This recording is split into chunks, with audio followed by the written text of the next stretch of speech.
Hello, good afternoon, everyone. I just cannot tell you what an immense honor it is for me to bestow the Defender of the Constitution Award on Judge John E. Jones III.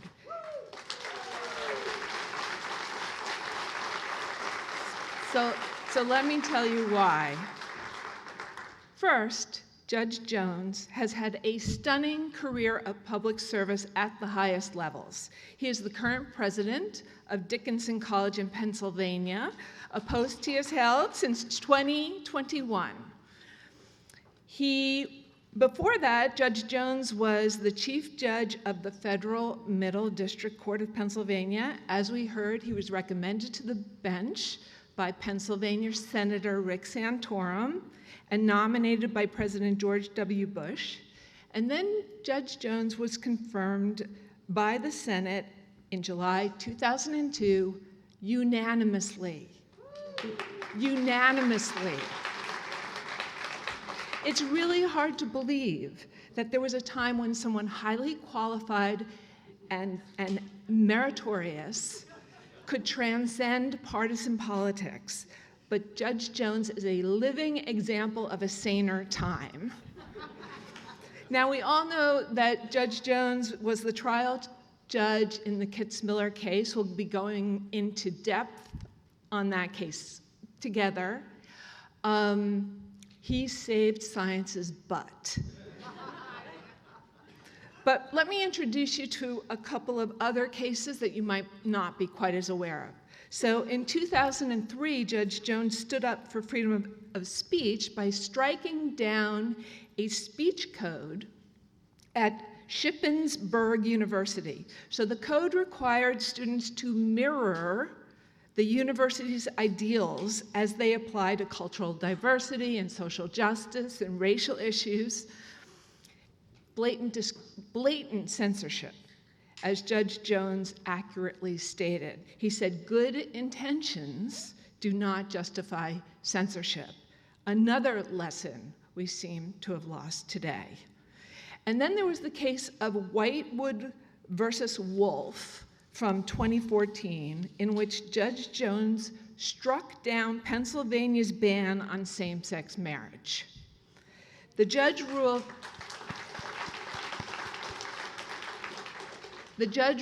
that Pennsylvania's statutory ban on recognizing same-sex marriage violated the due process and the equal protection rights of same-sex couples. He said all couples deserve equal dignity in civil marriage. He also summed up the ruling by saying, "We are better people than this." He said these laws against same-sex marriage should be discarded into the ash heap of history. The next day, the Pennsylvania governor said, "We are not appealing, and same-sex marriage is legal in the state." And finally, the other day, I saw Judge Jones on CNN. He was on Anderson Cooper's program. And what was he doing? He was explaining how President Trump is overstepping the provisions of the Alien Enemies Act by using it when the nation was not at war in order to round up undocumented immigrants. So he's not a sitting judge anymore, but he's actively defending the Constitution for all of us, regardless of party or affiliation. I can think of no one more deserving than the Defender of the Constitution Award, Judge Jones.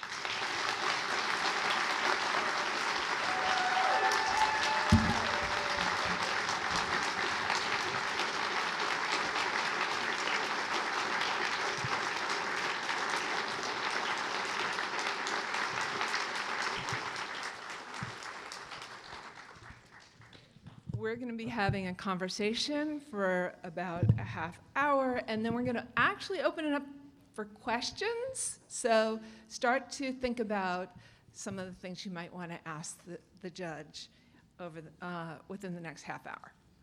So Judge Jones, first of all, would you mind giving us all a little biographical sketch?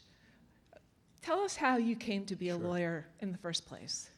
Well, first of all, you can call me John. I'm a recovering judge, so we don't have to stand on ceremony. And after that, the eulogy you just gave me, I we could probably end it right there.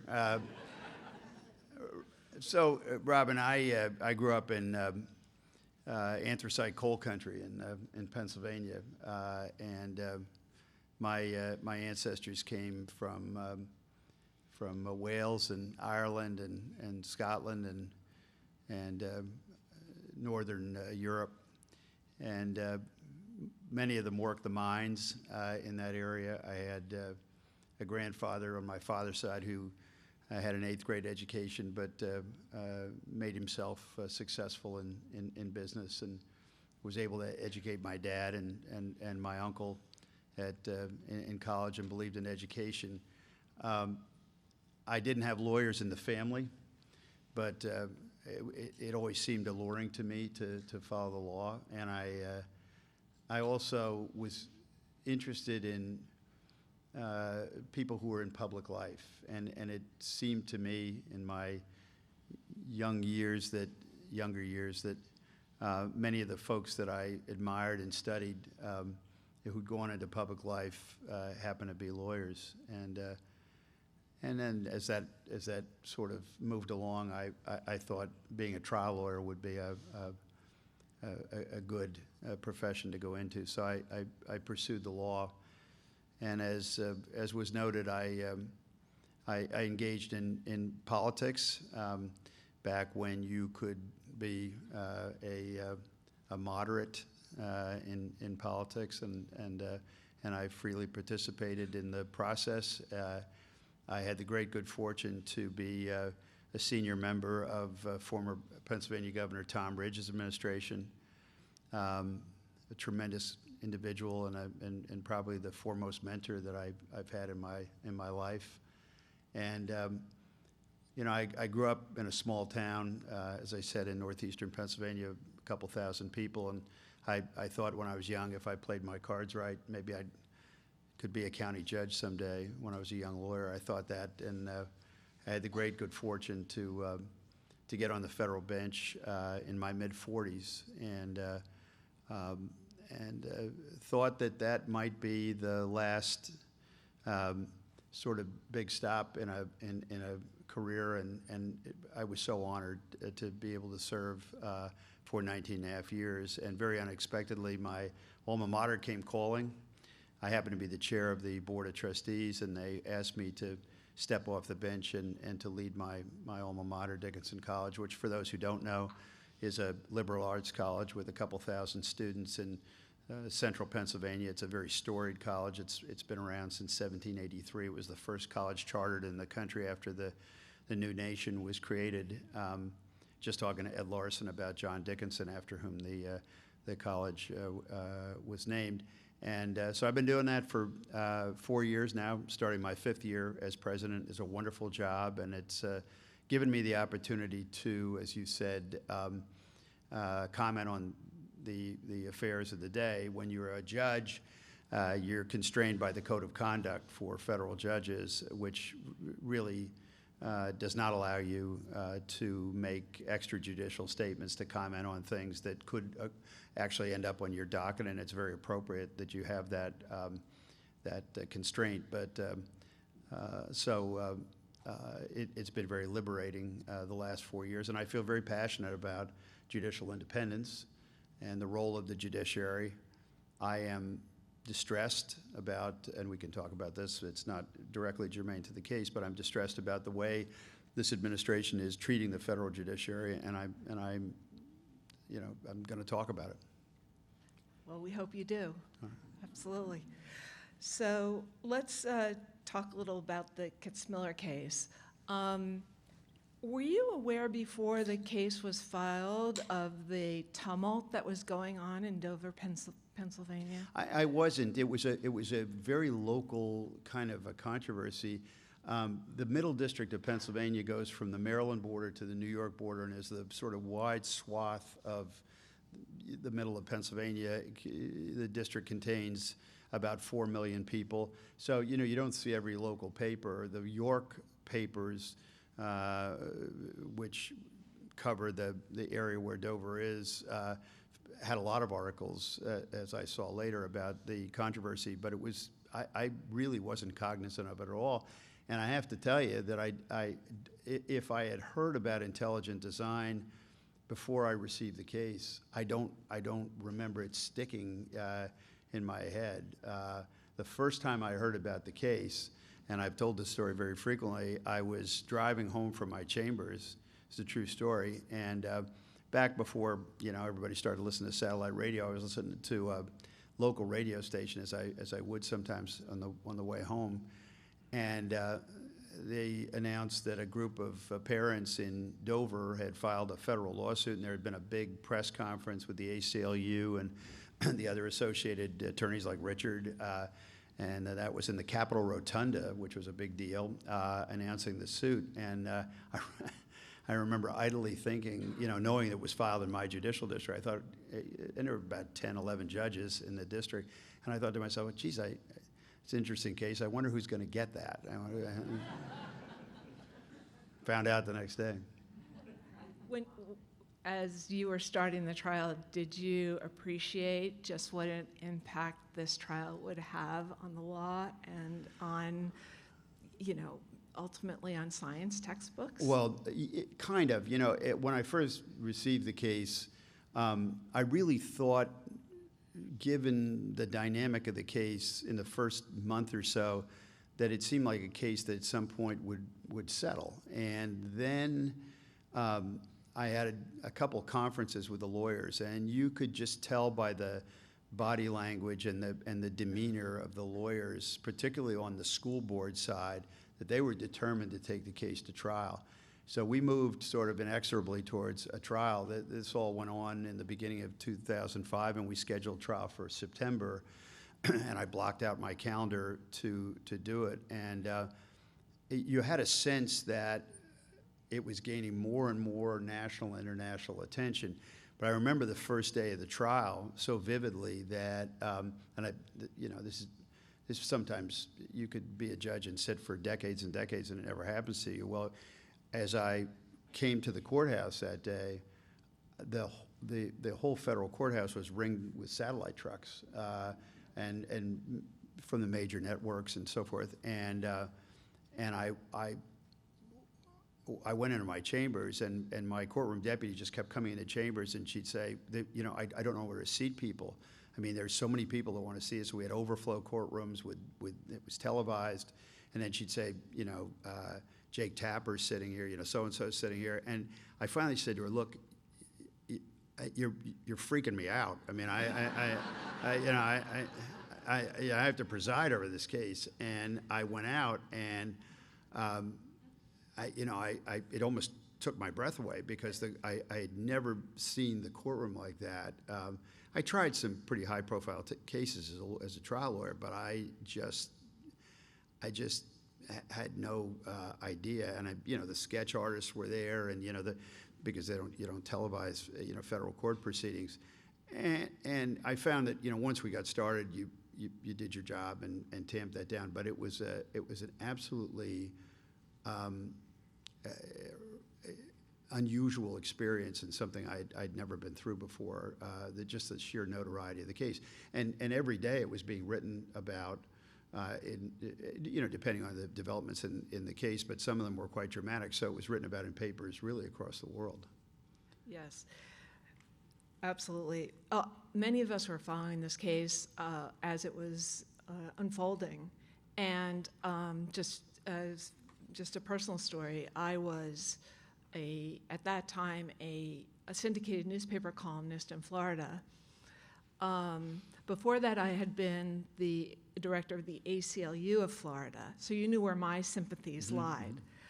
But I'll never forget the day when your ruling came down in December of 2005, and we'll go back and talk a little more about the trial. But I just want the audience to know that I was so nervous about the ruling because I thought, and forgive me for this, but I thought a George W. Bush appointee may not stand up for science in the face of religious incursion And I thought science education was going to take a big hit. So I sat down with your 139-page ruling and your full-throated defense and brilliant defense of science, and the way you methodically answered each argument against evolution. And I choked up. I started crying. I've never before cried reading a judicial ruling. I'm not even a crier. And I was so emotional, so grateful. You stood up for science in such a profound way that you, at that moment, became my hero. And I'm sure many in this room feel exactly the same way. That's very kind.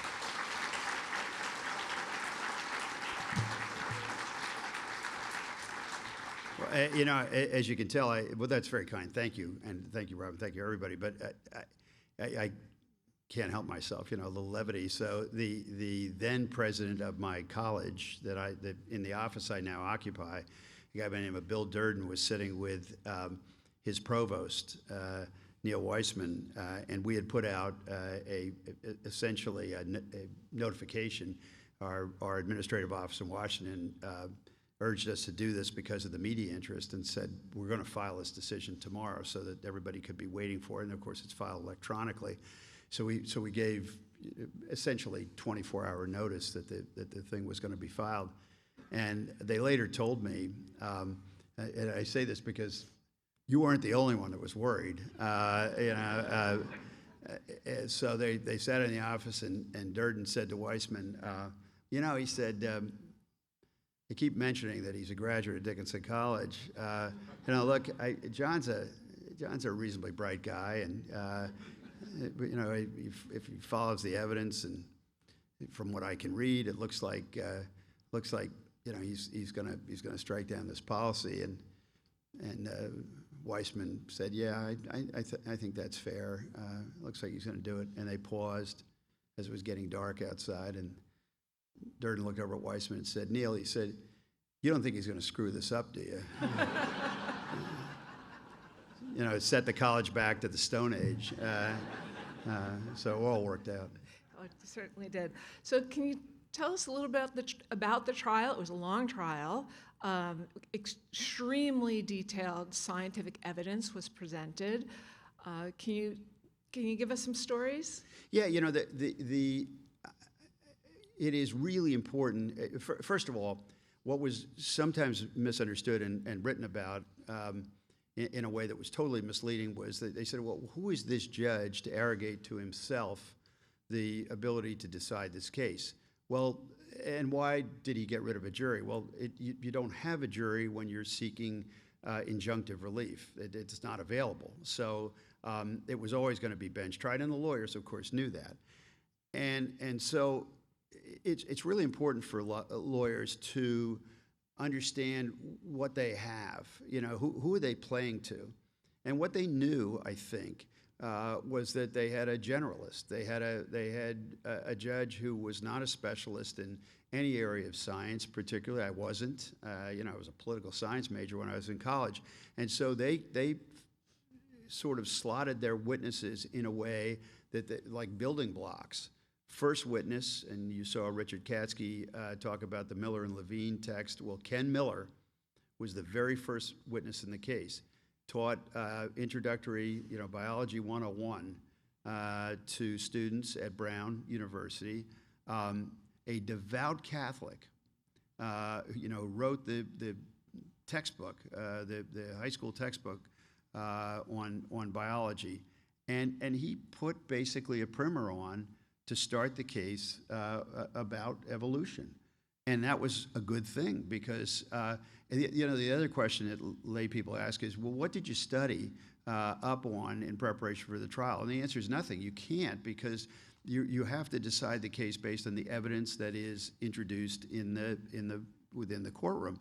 So outside research is not permitted and is not helpful. Obviously, it sort of pollutes the process. And then we had theologians, we had paleontologists, we had, in succession. Margaret Talbot is a writer for the New Yorker and wrote a very interesting article called Darwin in the Dock in December before I decided the case. And she said it was like the class that you wish you had been able to take when you were in college, and it really was. Now, sometimes it got pretty deep, there was a book written, several books, as you saw from Richard's presentation, at lunch break, typically I'd have one of my law clerks sneak out to a nearby Starbucks and get a heavily caffeinated Starbucks, and someone commented, they said that in the middle of some really complicated expert testimony, Judge Jones was hanging onto his Starbucks like a lifeline, because it could get mind-numbingly difficult. But so that was wonderful, and then I have to just say it, the sort of mendacity of the school board members. You heard Buckingham, and you heard about Alan Bonzell, who was the president of the school board.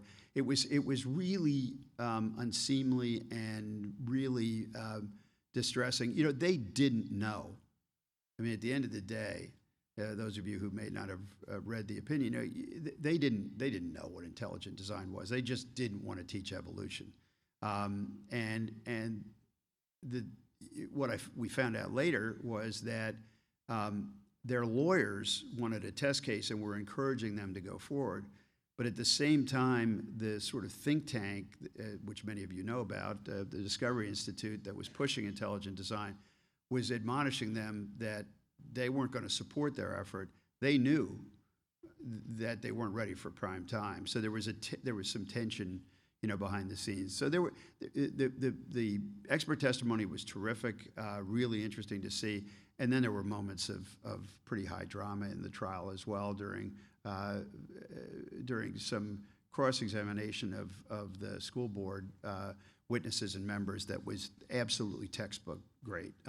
It was some of the finest lawyering I've ever seen. So, I think I heard somewhere that you said one of the regrets that you had about the trial was that it wasn't broadcast on court TV. Mm-hmm. And why did you say that? What happened was, remember when I got this case, this is hard to believe, but I had been on the bench somewhere around 2.5 years at that point. So I was a relatively new judge, and I had never really thought about, televising a proceeding, and what Court TV is gone now, but Court TV was in existence. They filed what's called a motion to intervene. They wanted to televise the proceedings, and I called the then chief judge of my district. I said, why, can we televise this? He said, oh no, you cannot. And there was this, and that's still true. There's a pilot program in the federal courts today that allows some cases to be televised, but there is a policy, a pretty entrenched policy that I had to deny the motion because you simply can't under most circumstances televise cases. And the reason I said that, Robyn, is because there are various press accounts, but I wish, to the point that I just made, I wish that people had been able to see the quality of lawyering on behalf of the plaintiff parents, because it was exemplary, and it was just so good. You can read the transcripts, but if you don't see lawyers in person, you can lose a little bit of the flavor for how good the advocacy actually was. And I'm sorry that wasn't able to be memorialized in video. Was it also a function of the incredible science lesson that you were learning and the court was being exposed to? Well, sure. I mean, I think the expert witnesses were spot on. They were some of the leading folks in their fields. I think about them. From time to time, they were playing to an audience of one, but it would have benefited, of course, the public to see more. But I have to say, though, that the press accounts were pretty spot on and captured, the expert testimony well. My regret was more directed to the lawyering because, look, I was a lawyer for 22 years before I went on the bench. People, I get this, they don't love lawyers under a lot of circumstances. I happen to be, proud of my legal background, and I think it would have been good for the profession for people to see it. There was a part of your decision where you were recounting, I think the witness was Behe, who was an expert in intelligent design, and he was being questioned about his claims about that there are components of organisms that are irreducibly complex. And the plaintiff's attorneys were demonstrating in that moment that, in fact, his concerns had been answered by science. And if you don't mind just recounting the breadth of evidence. Michael Behe was a Lehigh biology professor. And Michael Behe had written books and is a leading proponent of intelligent design. And interestingly enough, Michael Behe and Ken Miller knew each other before the case. And they had actually done a couple point counterpoints at various colleges and universities. And they would have a beer afterwards and flesh it out. And I don't know Michael Behe other than his participation in the trial. But according to Ken, he's a very decent guy, and they would have these intellectual arguments over a beer and kick it back and forth. The difference was that Ken Miller was highly prepped for the case and understood that he was going to undergo cross-examination. It occurred to me with Michael Behe that he kind of thought that this exercise of testifying in a federal court was just an extension of these sort of fun point-counterpoint events that he'd done at college and universities. In other words, there a lot of times what lawyers will do to prep a witness is kind of a murder board. Well, they'll run them through the ringer on cross-examination and get them prepped. I don't think that Michael Behe was prepared for what happened to him, and the plaintiff's lawyer, Eric Rothschild, who was one of the team of plaintiff's lawyers, just eviscerated him and stacked books up in front of him to sort of make a point very theatrically, and he embarrassed Michael Behe because he just didn't have answers to the questions on cross-examination and stumbled over his own words and his own findings and beliefs about intelligent design. I think it was an absolutely crushing experience for Behe, and I attribute the larger part of it was because he's espousing a theory that really scientifically couldn't hold water, but also because I don't think that I think he thought that this was they were going to play by the Marcus of Queensberry rules, and it was going to be this was a federal trial, in a high stakes case, and the lawyers brought their A games, and he just wasn't prepared for that. So the ruling comes out in December 2005, 139 pages. It's a bombshell. It's an incredible ruling. And what was the aftermath? What happened after that? Well, the first thing, I was sitting in my chambers, and we had gone through the opinion, myself and my clerks, again and again and again. And I couldn't stand doing any more edits. We pared it down. The first draft was longer, and then you pare it down and you work on it, and you get it into a form that you like. But then I kept kind of compulsively editing it because I knew that it was going to get a fair amount of play. I didn't know how much play, but I finally said one day, we're going to file this tomorrow. I can't do this. I can't look at it anymore. I'm going to just keep editing it, and it's going to drive us all crazy. So we filed it, and I said to my clerks, and this is when I knew that something in my life was about to change. Despite all the notoriety, I still didn't. I didn't quite grasp the significance. So we filed it, and I said to my clerks, "Hey, turn the TV on." I had a TV in my chambers. And I thought maybe on the chyron underneath, there'd be something about filing a decision. I mean, it seemed like it was going to get some notoriety. And we were watching CNN, and all of a sudden, they had that breaking news song, and my headshot was behind the anchor. And I remember my clerks, they would look at me, and they'd look at the TV, and they'd look back at me, like, what did we just do? And then, of course, the dam broke, and there was all kinds of inquiries from the media after that. But that's when I knew that how it was being received in the world, and I think it was pretty much on the front pages of most every paper when there were still papers the next day. And I understand you needed 24-hour security for a time.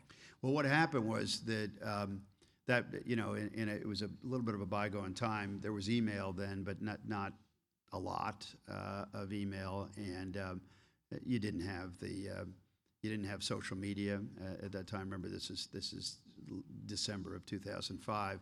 But what you did have is the good old U.S. mail, and within a couple days, letters started to pour in, and we started to read the letters and take a look at them. There were dozens and dozens, mailbags full, and it was quite clear. We turned a number of them over to the United States Marshal, and they said these are legitimate threats. They were unsigned, obviously. They were quite clearly from, I'm sorry to say, from the fundamentalist side, and it was, watch out. Watch your back. And so they dropped as happens for judges, when you have a legitimate threat. I had 24/7 security for myself and my family for weeks afterwards. And, I've said, I thought when I got on the bench that I knew that it's not without risk, but I didn't think I was going to get threatened in a case that involved the Establishment Clause of the First Amendment, but that was exactly what happened, and it died down after a time. Well, the one letter I received, it reminds me, which is a keeper, and I have it someplace in a file. Those of you of a certain age, you may remember a guy by the name of Chuck Colson.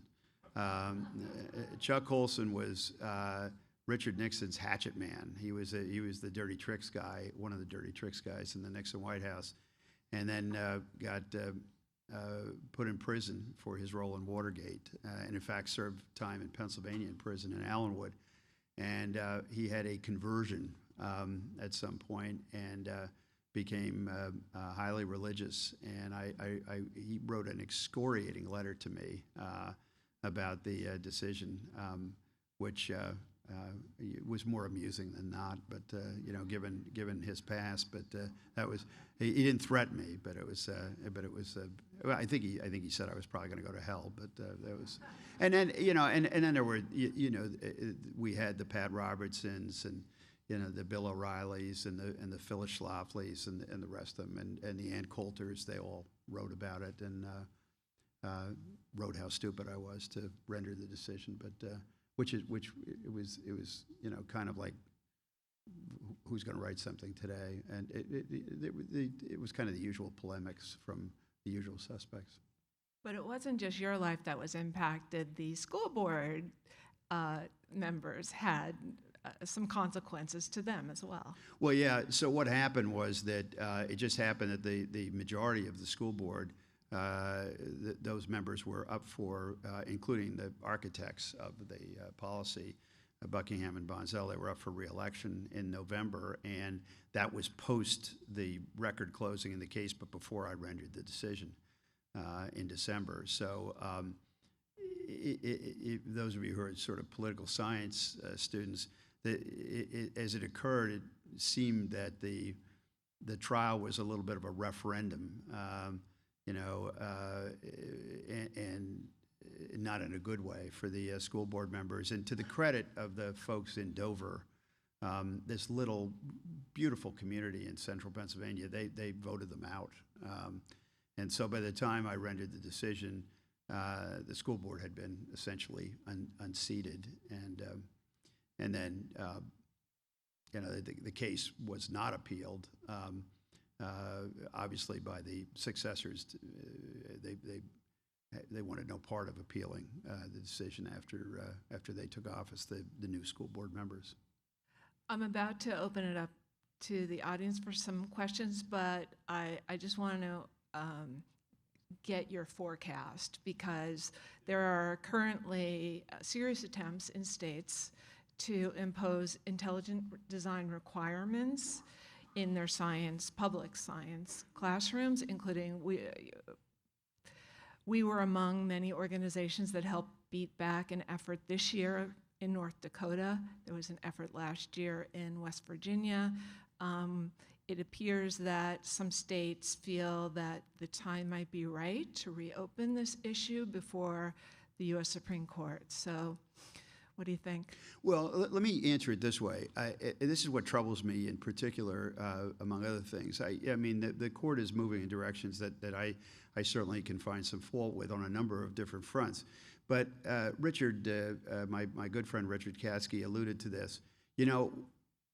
Trial judges, which is what I was, love to have guideposts that they can utilize, like the Lemon test, like the endorsement test, that they can apply in factual situations to sort of go through a progression to see, in this case, whether a policy violates the Establishment Clause. They don't fit all the time, every situation, and sometimes you have to adapt them a bit, but they're the trial judge's friend. They're gone now. And what that means is that, so now we're supposed to look at the historical record. I don't know what that means. And I don't think any trial judge really knows what that means. So we're going to start ad hocing these cases. That's what's going to happen. And it's happened already. And it's like, I don't have anything to measure whether a particular policy violates the Establishment Clause, but I'll know it when I see it. That doesn't really work. And the consequence of that, or consequences, will be that you're going to get inconsistent decisions in the lower courts. And you've had them already. And the cases are going to percolate up. But, is there any question? There's no question that there's been, it's always been said that the wall of separation between church and state, which some people say doesn't exist, but, I believe that there is a separation, of course, that wall is porous. Well, the attempt now is to just take that wall down. And, as Richard said, buckle in, because, they're going to continually look for test cases, and, I think there's some rocky road ahead. I'm sure there is. We're all going to be ready for it, though. This is the team. This is team enlightenment right here. Okay.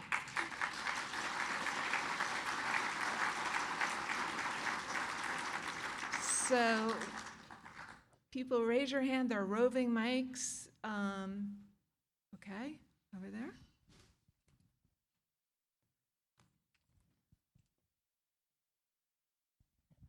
Thank you. I also was anxiously awaiting that opinion as a non-practicing lawyer who went back into science and engineering and who's been an expert witness on complex technical issues.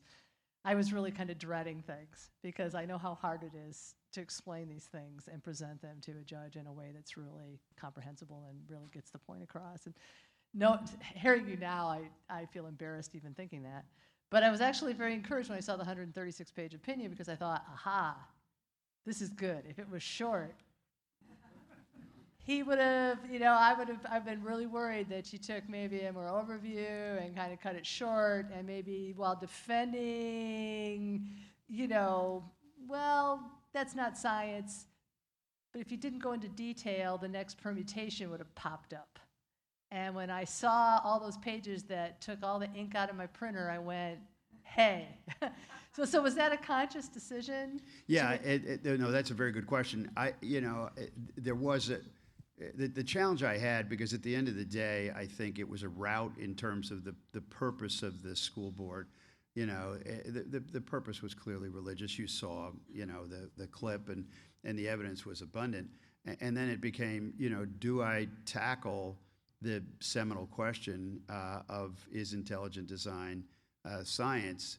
And at that time, as most of you, all of you perhaps know, intelligent design was cropping up at various places around the country. And I thought, look, I've sat through 6 weeks of this testimony, and I felt that I had an obligation to not just, short step it, half step it, but instead write what I saw and have a compendium in the sense, because it clearly, to me, failed its test. Intelligent design did.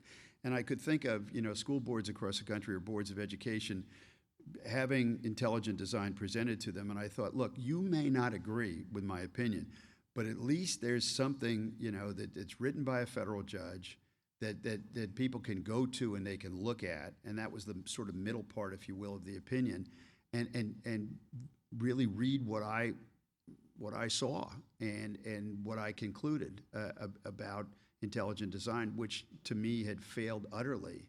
The test that it was put to in the case. So that was a very conscious decision. One lighter note about the opinion. So, opinions are, when you put them together in a judge's chambers, it's a little like, putting together the Frankenstein monster. You do different parts and you have to try to make them fit together. And that was a bear of a case to do, because there were so many different parts to put together. So as we were framing it out, I and my clerks, I had enough, and I had it in my head, and I wrote the conclusion to the opinion, which some of you have probably read. It goes over 4 or 5 pages. And I at the time I wrote it, I was so exercised about how the school board had really hurt the community, because I knew it was going to cost the community money. It was loser pays litigation. It's called 1983 litigation, and it ended up costing the school board between $1 million or the school district between $1 million and $2 million. And I was furious about that. I thought that they had no business. I labeled it breathtaking inanity in the opinion. And so I write this conclusion, and I wrote it hot. And I typed this out, and I think, this is my magnum opus. This is fabulous. And so I take it home. My wife Beth is with me. She's in the back, and I brought it home, and I never did this before, and didn't do it afterwards. And I said, take a look at this. And she's an old grade school teacher, former grade school teacher, and she put it down. And she goes, you can't use this. She said, this is gratuitous. This is take it down a notch. She said, and she was right. I didn't need a law clerk. My law clerks didn't tell me that, but she told me that. So what you're seeing in the conclusion is like 2.0 or 3.0. So you have to, but we're all too human, right? And I was angry about what the school board had put the community through, and I wrote it a little bit hot. Can I see the first draft? No. No, I don't know where it is. I think it's been deep sixth. It's long gone. Does someone have, I can't see very well, so go ahead. Yeah, hello. I'm sure, like anybody else, you had your own personal beliefs going into Kitzmiller. Was there any specific arguments that changed your personal views, or was your decision antithetical to your personal opinion, or was it a no-brainer going in? No, and that's also an excellent question. Look, you're trained as a judge and as a lawyer. You keep an open mind. I had a very open mind about it. It just, I hadn't really thought about evolution, really, in any concentrated way for years and years and years. You know, I was a liberal arts student. I took geology. I didn't have a science focus. I had no reason to doubt evolution, to be sure, but it wasn't like something embedded in me. So I thought, let it run. Let's see what they got in the case. And I mean, so my personal beliefs didn't really enter into whatever they may be. You know, it didn't do it, even if it did do violence to my personal beliefs. That's beside the point. You know, it's you do your job. You know, it's been said about, you know, the judiciary and judges that you do justice. Well, that's not really true. You know, you seek justice, but many of the times when you are the presiding judge that the party that you might want to see win, the more sort of worthy party in your eyes, they don't win because you call them the way you see them according to the facts and law, and that may mean that that an entirely worthy party just doesn't have it on a particular day, and they don't have the law or the facts or both on their side, and that's tough, you know, when it happens. So you do your job. Next here.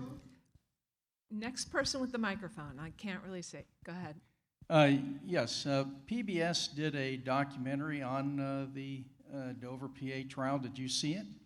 Well, not only did I see it, you're talking about Nova?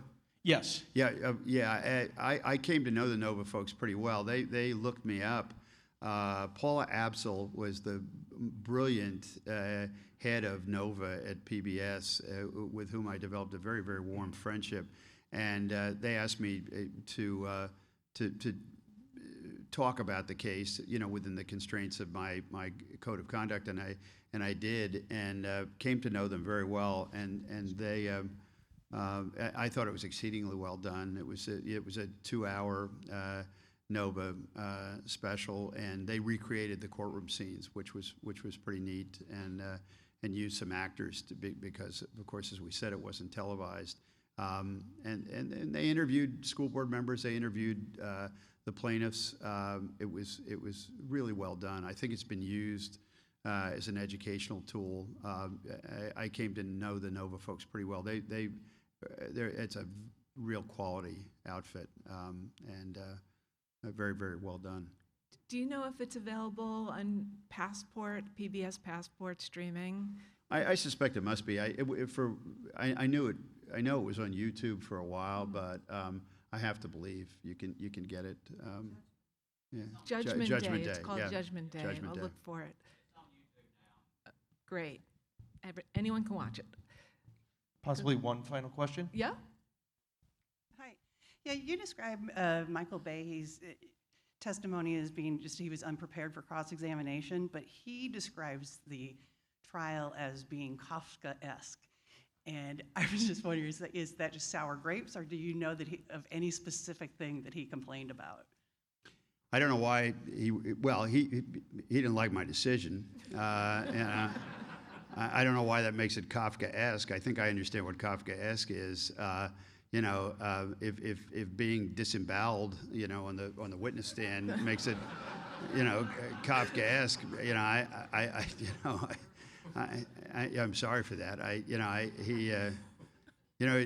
Poor Professor B. You know, you may some of the folks in the audience know this, but I haven't looked recently. I don't know what he's doing, but at the time of the trial, if you went to the web page for the Lehigh Biology Department, they kind of had a disclaimer on there, like, we like Mike, he's a good colleague, but we really don't ascribe to anything that he believes in as it relates to intelligent design. I mean, I'm sure they were cringing because they would write about him as Lehigh Professor Michael B. This is not what your marketing communications people want necessarily. Yeah, he took some shots. He wrote a book afterwards, and you know, he had a bad time. So it was.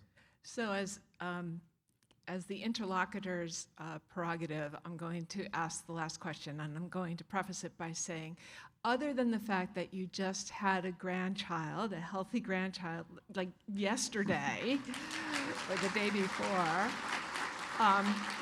what gives you hope? What gives me hope? What gives me hope is that I think at the end of the day, the judiciary will hold up, and I really do. There may be some short-term losses in certain areas, but I've joined 43 other retired federal judges. You may have read about this, and you may read about it. It's called the Article III Coalition, and what we're doing is standing up for the rule of law and for the federal judiciary.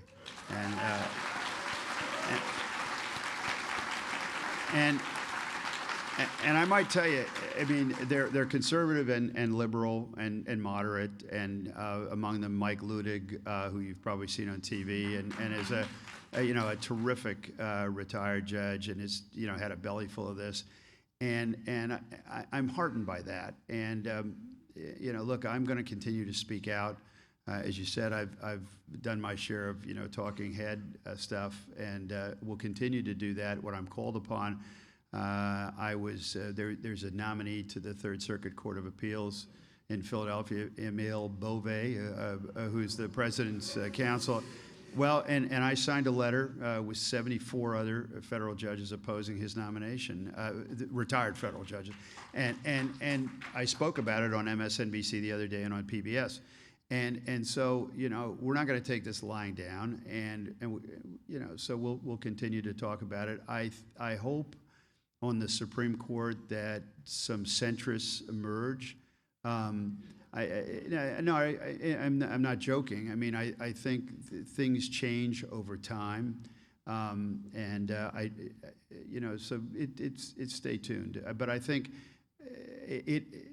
right now, in our allegedly co-equal branches of government, we have an executive who ascribes to the so-called unitary executive theory, who brooks no interference. We have a completely pliant Congress that lacked the courage, to stand up, and it's fallen on the judiciary. The judiciary was criticized, and of course, the Supreme Court stopped universal injunctions. Those universal injunctions were a product of a Congress that has abdicated its responsibility and dumped it onto the judiciary. I'm fine with no universal injunctions. You can style them as class action suits. There's ways to do this. But we need to get our system somewhat more in balance than it is. It may never be quite co-equal. The president may predominate. That's happened over generations. But bless our judiciary and hope that they hold for the future, and that gives me some hope. Still defending the Constitution. Thank you so much, John Jones. No, thank you.